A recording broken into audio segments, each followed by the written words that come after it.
পরিবর্তন না প্রত্যাবর্তন, এই প্রশ্নে উত্তাল বঙ্গ রাজনীতি।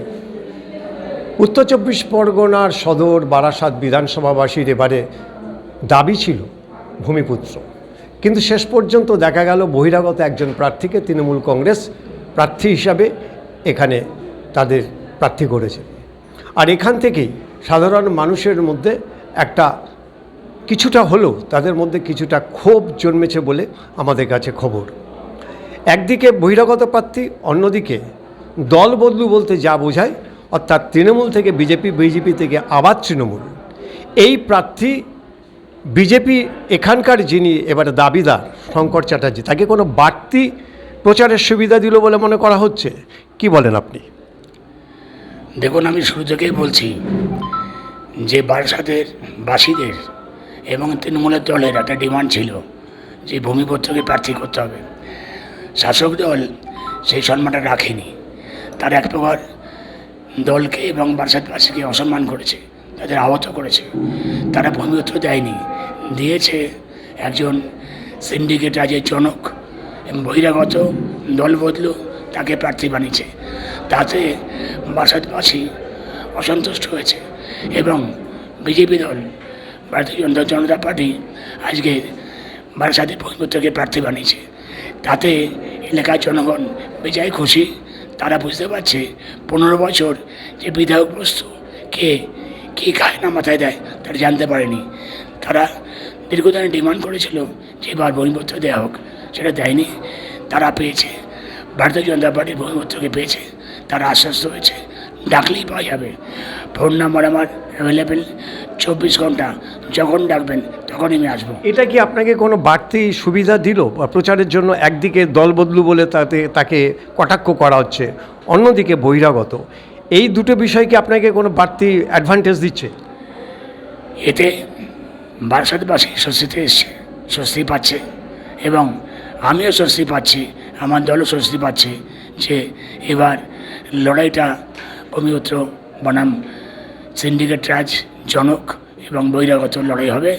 বারাসাতবাসী পরিষ্কার বলে দিচ্ছে, আমি যেখানে যেখানে যাচ্ছি তারা পরিষ্কার বলছে আমরা খুশি, আপনাকে পেয়েছি, আপনি ভূমিপুত্র, বিপদে আপদে ডাকলে আপনাকে পাওয়া যাবে।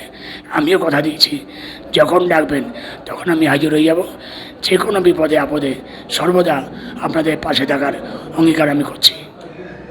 প্রার্থী যিনি দাঁড়িয়েছেন তৃণমূল কংগ্রেসের, তার সাথে এমন কিছু যুবককে দেখা যাচ্ছে যারা বারাসাতের মধ্যে না।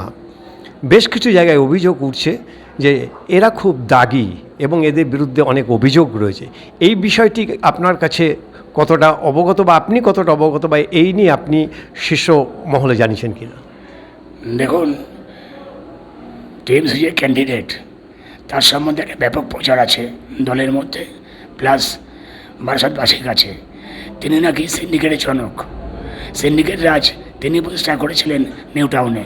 তিনি এসছেন, এসে যার নাম ভোটার লিস্টে নেই তাকে নিয়ে ঘুরছেন। যে আজকে ক্রিমিনাল, যে কিডন্যাপ কেসের আসামি, অভিযুক্ত, তাকে নিয়ে ঘুরছেন। সাধারণ লোক, টিএমসির যে লোকজন আছে, পুরনো দিনের লোকজন, তাদের কাউকে দেখা যাচ্ছে না। তাদেরকে বাদ দিয়ে উনি আইপ্যাকের মাধ্যমে এখানে ভোটে জিততে এসছেন। আমার মনে হয় বারাসাতের বুদ্ধিমান শিক্ষিত টিএমসি লোক তারা এটাকে মানছে না, সেই খবর আমার কাছে আছে। এবং যেখানে আমি যাচ্ছি তারা পরিষ্কার বলে দিচ্ছে তোমাকে পেয়েছি ভাই, বারাসাতের ছেলে, আমরা তোমাকে চাই। সেই জায়গা থেকে বারাসাতবাসী সিদ্ধান্ত নিয়েছে পরিবর্তনের সিদ্ধান্ত নিয়েছে এবং বাংলায় পরিবর্তনের মাধ্যমে বিজেপি ডবল ইঞ্জিন সরকার আসবে।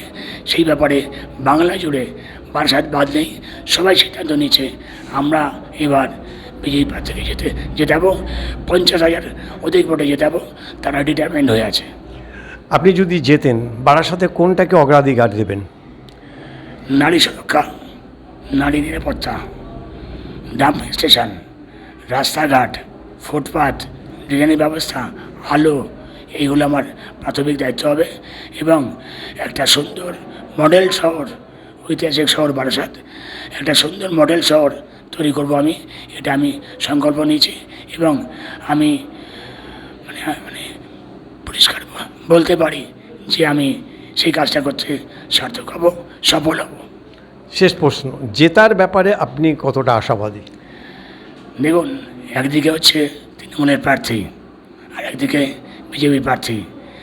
মানুষ সিদ্ধান্ত নিয়েছে পরিবর্তন হবেই। যেখানেই যাচ্ছি পরিবর্তনের সম্বন্ধে সমর্থনে বক্তব্য শুনতে পাচ্ছি। তার জন্যে আমি 200% আশাবাদী। এইবারে ভোট যুদ্ধে আমার জয় নিশ্চিন্ত, সেটা জনগণ বলছে। যেখানে যাচ্ছি তারা বাড়ি থেকে ছোটো ছোটো বেরিয়ে আসছে আমাকেই কথা বলার জন্যে। আমরা আছি, জয় শ্রীরাম, ভারত মাতা কি জয়, প্রত্যেকে এটা বলছে। তার থেকে আমি একদম কনফিডেন্ট যে আমার জয় মার্জিন, একটা রিমার্কেবল মার্জিন জয় আমি পাবো। ভূমিপুত্র না বহিরাগত, পাশাপাশি পরিবর্তন না প্রত্যাবর্তন, সেই প্রশ্নের উত্তর খুঁজতে আমাদের অবশ্যই অপেক্ষা করতে হবে 4 মে পর্যন্ত। বারাসাত থেকে ভয়নাক, বাংলার খবর।